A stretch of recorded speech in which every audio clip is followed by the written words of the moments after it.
ba, ang daming naghahanap ng extra income or new opportunities ngayon. Pero ang tanong, freelancing ba para sa'yo or mas bagay ka sa work from home setup?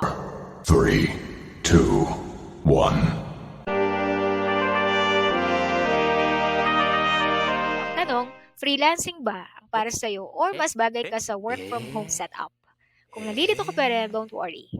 We'll try to help you to figure it out. Hello, Belle here. Sa video na ito, malalaman mo kung alin ang swak sa skill mo, sa goals mo at lifestyle mo. Plus, may mga tips pa ako kung paano magsimula kahit walang malaking budget. Excited ka na? Let's go!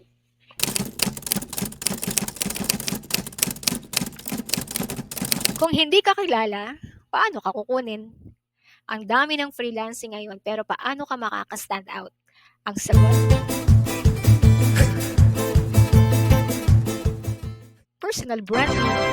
Hindi ito tungkol sa pagyayabang. Ito ang paraan para makita at ma-recognize ka. Ready? Let's start.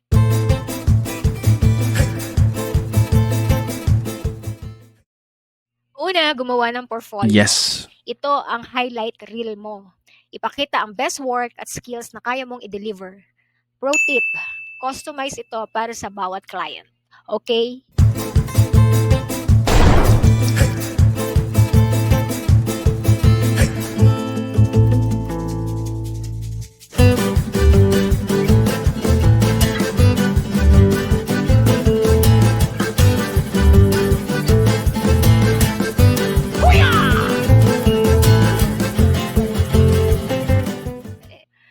Alam mo, lahat naman nagsisimula sa zero.